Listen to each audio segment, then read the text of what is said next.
Hi guys, welcome back to another video. My name is Syed, and in this video we're going to be discussing the latest Google Merchant Center verification update. So I recently got suspended for misrepresentation on this account. You can see the 9 hours ago I got this email at 8:35 a.m.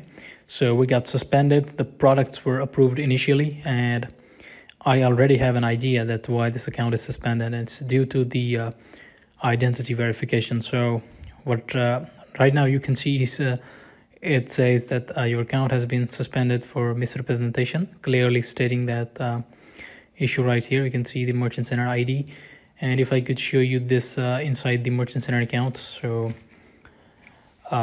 we will have a death banner inside the merchant account as well for this suspension. So I know how to tackle this suspension. If we click on fix issues, and when first time you get suspended in Merchant Center, you need to check this area by clicking on fix issues and then going to the downside here. I have just requested for the review, and I will give you guys an update. Also, I got the notification here to verify the ID with the persona, and that is the live verification to submit my ID card and the live selfie. The system has been changed and they have updated their policies. So yeah, I am going to show you what email exactly they sent me after this.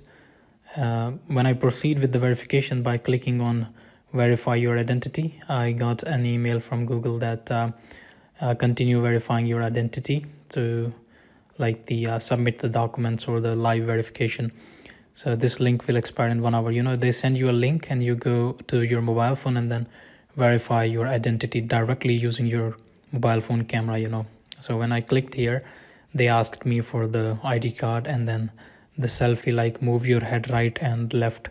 So that's all, and I hope you guys have a better idea that they are going to ask you the documents and the selfie for the verification in the near future. So be careful with that, and don't use multiple IP addresses.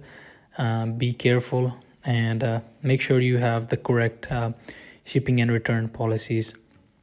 Also, if you are recently suspended, I wanted to show you that you might need to update these shipping policies and then request for the review, and hopefully you will be approved. I was reactivated once, but I got suspended again for the identity. So I hope you have a better idea right now. And yeah, if you like this video, please sub to the channel, and thank you.